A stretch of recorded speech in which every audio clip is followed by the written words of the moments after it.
నమస్తే, నేను మీ యష్మిత. ETV life ఆధ్యాత్మిక ఛానల్ జీవన యోగ కార్యక్రమానికి మీ అందరికీ స్వాగతం.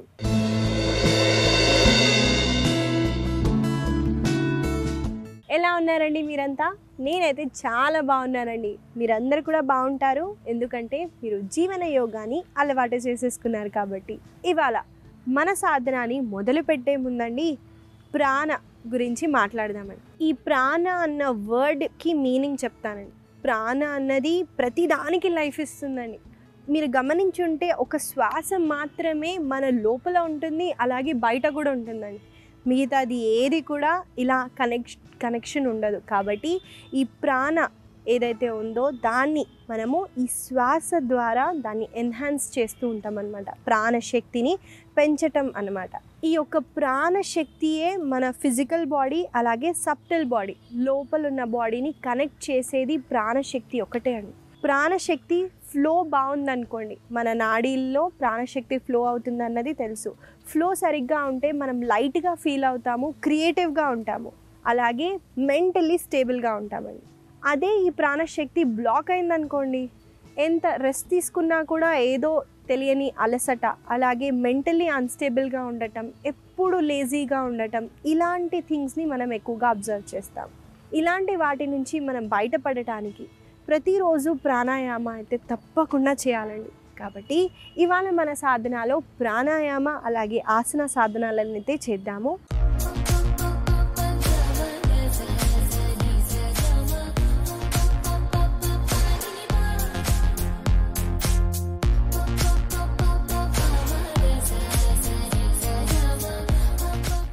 ముందుగా మనం చేయబోయే ప్రాణాయామ పేరు ఉజ్జయి బ్రీతింగ్. ఈ ఉజ్జయి ప్రాణాయామాన్ని ఎలా చేయాలో చూపిస్తాను. ఈ ప్రాణాయామ చేయడానికి సుఖాసనాలో కూర్చోవాలి. కాబట్టి నేను ఆ పొజిషన్కి వచ్చేస్తున్నానండి. ఈ ఉజ్జయి బ్రీతింగ్ ఎలా చేయాలో చూపిస్తానండి. ముందుగా మనకి గ్లాటస్ అన్నది ఈ భాగంలో ఉంటుంది. దాన్ని కాంట్రాక్ట్ చేయాలి, అంటే మనం దాన్ని స్క్వీజ్ చేస్తూ ఆ భాగం నుంచి శ్వాసని తీసుకోవాలి, అలాగే శ్వాసని వదలాలి. ఎలా చేయొచ్చు యష్మిత అని నన్ను అడిగితే ఒకసారి ఒక ఎక్స్పెరిమెంట్ చేద్దామండి. శ్వాసని తీసుకోండి, శ్వాసని నోటి ద్వారా వదలండి. ఇంకోసారి శ్వాసని తీసుకోండి,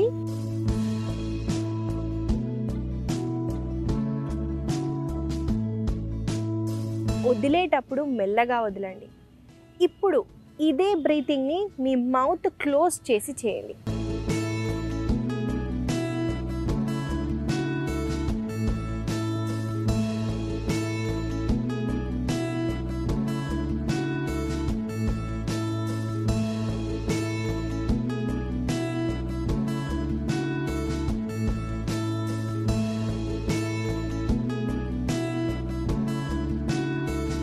మీ మౌత్ క్లోజ్ చేసినప్పుడు మీరు అబ్జర్వ్ చేసుంటారని ఒక హిస్సింగ్ సౌండ్ అన్నది వచ్చింది. ఇలా మనము కాంట్రాక్ట్ చేస్తూనే శ్వాసని కూడా తీసుకోవటం అలవాటు చేసుకోవాలి. ఇనిషియల్గా శ్వాస తీసుకునేటప్పుడు సౌండ్ రాదండి, కాబట్టి శ్వాస వదిలేటప్పుడే చేయండి. మెల్లమెల్లగా ప్రాక్టీస్ చేస్తూ కొద్దీ మీకు రెండు వైపు నుంచి సౌండ్ అయితే వస్తుంది. ఈ ప్రాణాయామ చేయటం వల్ల ఎలాంటి లాభాలు వస్తాయో చెప్తానండి. మనము ఈ భాగంలో వర్క్ చేస్తున్నాం కాబట్టి థైరాయిడ్ గ్లాండ్, అంటే థైరాయిడ్ ఇష్యూస్ ఉన్న వాళ్ళకి థైరాయిడ్ని తగ్గించుకోవటానికి ఈ ప్రాణాయామ చాలా బెనిఫిషియల్ అండి. అలాగే ఇన్స్టెంట్గా మన మైండ్ని కామ్ చేస్తుంది. మనకి యోగిక్ ప్రాక్టీసెస్, మెడిటేషన్, ధ్యానం ఇలాంటి చేయాలి అని అనుకున్నా కూడా ఉజ్జయి బ్రీతింగ్ చేసి మైండ్ని కామ్ చేసి మెడిటేషన్లో కూర్చోండి. దానివల్ల చాలా తొందరగా మెడిటేషన్లోకి అయితే వెళ్తాం. కాబట్టి ఈ ప్రాణాయామాన్ని మనం కలిసి కొన్నిసార్లు అయితే చేద్దామండి. నాతో పాటు మీరు చేయండి. ముందుగా సుఖాసనాలో కూర్చుంటూ రెండు పామ్స్ని అప్ చేయండి, వెన్నుముక్కని ఎరెక్ట్ చేయండి. చాలామంది వెన్నుముక్కని స్ట్రైట్గా ఉంచండి అంటారండి. వెన్నుముక్క ఆల్రెడీ స్ట్రైట్ ఉంటుంది, కాన్షియస్గా మనం ఎరెక్ట్ చేయటం వల్ల స్ట్రైట్ అవుతుంది.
మెల్లగా గ్లాటస్ని రిలాక్స్ చేస్తూ నార్మల్ ఇన్హలేషన్ ఎక్సలేషన్ చేయండి.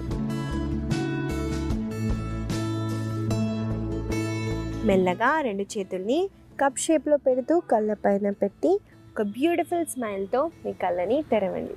ఇదండి ఉజ్జయి ప్రాణాయామ. ఈ ప్రాణాయామ వల్ల కలిగే లాభాలని కూడా చెప్పాను కాబట్టి తప్పకుండా ఈ ప్రాణాయామాన్ని ప్రతిరోజు ప్రాక్టీస్ చేయండి. ఇదండి ప్రాణాయామ. మనము ఆసన సాధనాలోకి అయితే వెళ్ళిపోదాము. మొదటిగా మనం చేయబోయే ఆసన పేరు పార్శ్వకోణాసన. ముందుగా ఈ ఆసన చేయడానికి తాడాసనాలో నిల్చోవాలి కాబట్టి నేను స్టాండింగ్ పొజిషన్కి వచ్చేసినాను. పార్శ్వకోణాసన చేయడానికి ముందుగా మనము టాప్ ఎడ్జ్ ఆఫ్ ద మ్యాట్కి వచ్చేయాలండి. కుడి కాళ్ళని వెనక్కి తీసుకెళ్ళండి. మీరు చూసినట్టయితే డిస్టెన్స్ని ఈజీగా మనం బయటికి వచ్చేలాగా చెక్ చేసుకోవాలి. ఇప్పుడు శ్వాసని తీసుకుంటూ 2 చేతులని కాళ్ళకి ఇన్లైన్ చేస్తూ స్ట్రెచ్ చేయండి. ఇప్పుడు శ్వాసని వదులుతూ చూడండి, నా ఎడమ మోకాళ్ళని బెండ్ చేస్తున్నాను. అలాగే పై భాగాన్ని ఎడమ వైపున బెండ్ చేస్తున్నాను. నా 2 చేతులని తలకి ఇన్లైన్ చేస్తూ స్ట్రెచ్ చేశాను. మీకు ఇక్కడ కంఫర్టబుల్గా లేకపోతే ఎడమ చేతిని కింద డ్రాప్ చేయండి. కొంచెం అడ్వాన్స్గా ప్రాక్టీస్ చేయాలనుకున్న వాళ్ళు 2 చేతులని ఇలా స్ట్రెచ్ చేయండి. మళ్ళీ శ్వాసని తీసుకుంటూ పైకి వచ్చేసి చేతులని తర్వాత కాళ్ళని రిలాక్స్ చేయొచ్చు. ఇదండి పార్శ్వకోణాసన. ఈ ఆసన వల్ల కాళ్ళ కండరాలు అలాగే హిప్కి చాలా స్ట్రెంథనింగ్ ఉంటుందండి. మన హ్యాండ్స్కి, షోల్డర్స్కి అలాగే నెక్కి కూడా చాలా మంచి స్ట్రెచ్ ఉంటుంది. దాన్ని అబ్జర్వ్ చేస్తూ ఆసనాన్ని చేయండి. మనము కలిసి ఈ ఆసనాన్ని కొన్నిసార్లు చేద్దాము. నాతో పాటు మీరు చేయండి.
మెల్లగా 2 చేతులని కాళ్ళని రిలాక్స్ చేయండి.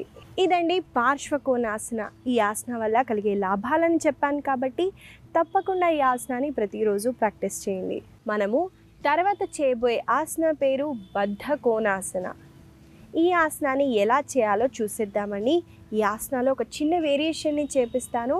ఈ ఆసన చేయటానికి ముందుగా దండాసనాలో కూర్చోవాలి. 2 కాళ్ళ అరికాలని జోడించండి. జోడించిన తర్వాత 2 చేతులని వెనకాల ప్లేస్ చేయాలి. అలాగే చేతు వేళ్ళు మాత్రం మీ వైపున ఫేస్ చేసేలాగా ఉంచండి. ఇప్పుడు శ్వాసని తీసుకుంటూ మీ సీటుని పైకెత్తుతూ నెక్ని రిలాక్స్ చేయండి. మెల్లగా శ్వాసని వదులుతూ మీ సీటుని కింద డ్రాప్ చేయండి.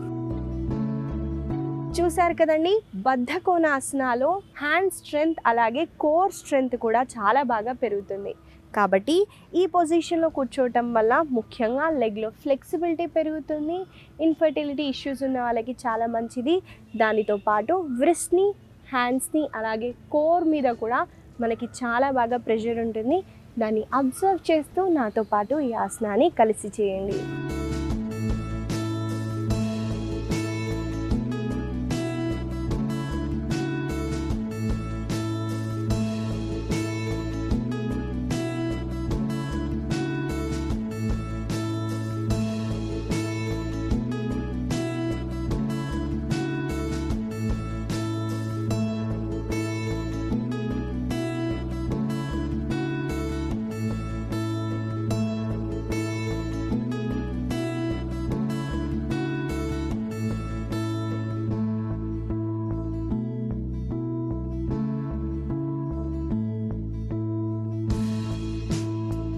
మెల్లగా చేతులని ఆ తర్వాత కాళ్ళని రిలాక్స్ చేయండి. బద్ధ కోణాసనాలో మనం చేసాము ఒక చిన్న వేరియేషన్. ఈ ఆసన వల్ల కలిగే లాభాలను కూడా చెప్పాను కాబట్టి దీన్ని మీరు తప్పకుండా మీ సాధనాలు యాడ్ చేస్తూ ప్రాక్టీస్ చేయండి. మనము తర్వాత చేయబోయే ఆసన పేరు అర్ధశలభాసన. ఈ ఆసనాన్ని ఎలా చేయాలో చూసేద్దాము.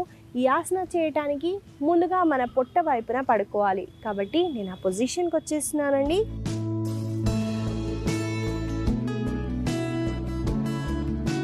ముందుగా మన పొట్ట వైపున ఇలా పడుకోవాలి. తర్వాత చూడండి, 2 చేతులతో ఆది ముద్రని మనము అడాప్ట్ చేస్తాము.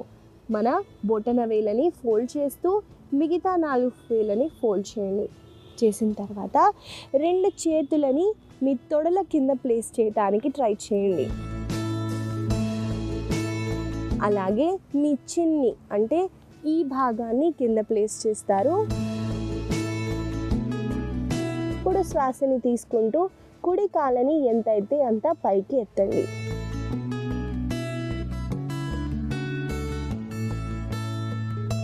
మెల్లగా శ్వాసని వదులుతూ డౌన్. ఈసారి శ్వాసని తీసుకుంటూ ఎడమ కాళ్ళని పైకెత్తండి.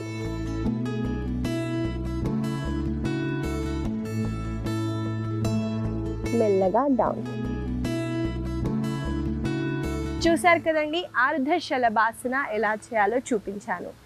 ముఖ్యంగా ఈ ఆసన చేసినప్పుడు మన డైజెషన్ ఇంప్రూవ్ అవుతుందండి. అలాగే లెగ్లో ఫ్లెక్సిబిలిటీ అన్నది చాలా బాగా పెరుగుతుంది. కాబట్టి మనం కలిసి ఆసనాన్ని కొన్నిసార్లు చేద్దాము. నాతో పాటు మీరు చేయండి.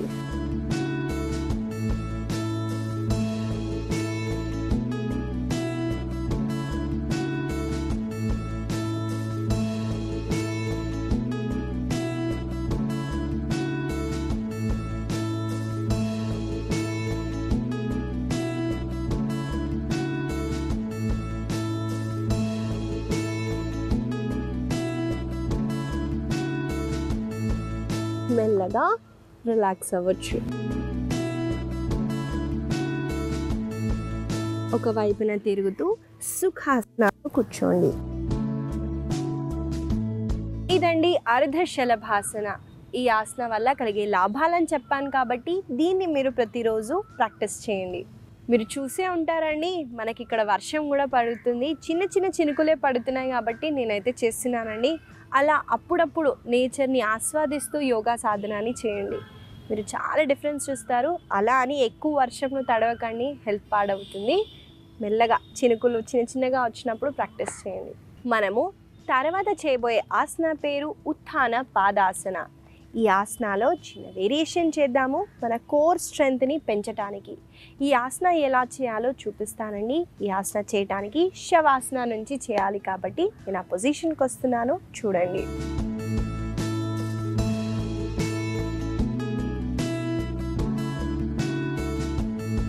ముందుగా మనం ఇలా శవాసనాలో రెస్ట్ చేస్తామండి.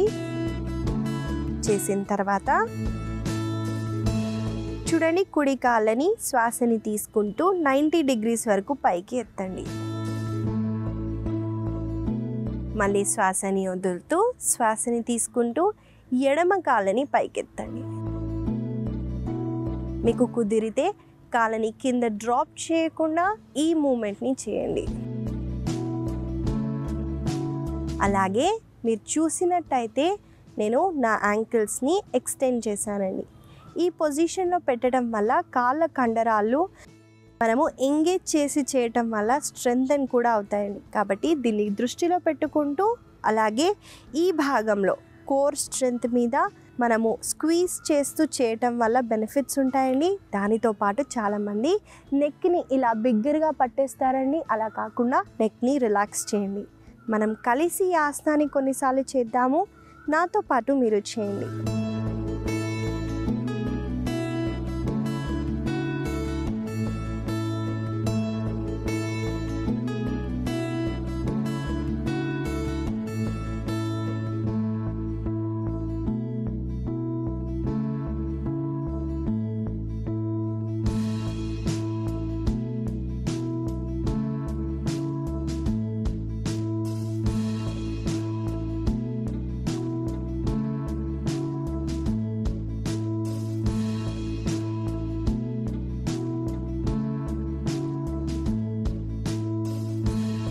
మెల్లగా 2 కాళ్ళని రిలాక్స్ చేయండి.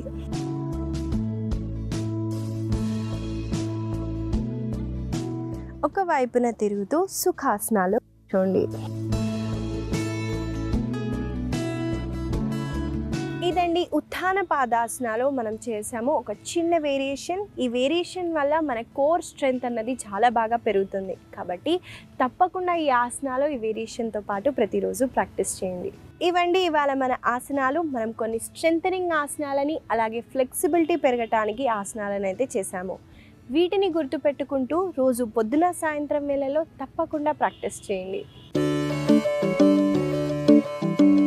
ఇవాళ నేను మీకు ఇచ్చే చిన్న సలహా ఏంటంటే అండి, వర్షాకాలం అయినా చలికాలం అయినా మనకి ఏదన్నా మంచిగా జంక్ తినాలి అన్న ఫీలింగ్, లేదంటే వేడివేడిగా ఏదన్నా తినాలన్న ఫీలింగ్ వచ్చి మనం ఎక్కువగా తరచుగా బయటికి వెళ్ళి తీసుకోవటం వల్ల డైజెషన్ అన్నది పాడవుతుంది. అలా అని మొత్తానికి మానేయమని నేను చెప్పనండి. ఇంట్లో చేసుకోగలిగితే ఇంట్లో చేసుకొని తినటానికి ట్రై చేయండి. అలాగే ఈ కాలంలో మనకి డైజెషన్ స్లో ఉంటుంది కాబట్టి ఎక్కువ వరకు హాట్గా తీసుకోవటానికి ట్రై చేయండి. ఈ చిన్న సలహా మీకు ఉపయోగపడుతుందని ఆశిస్తూ మళ్ళీ కలుద్దాం.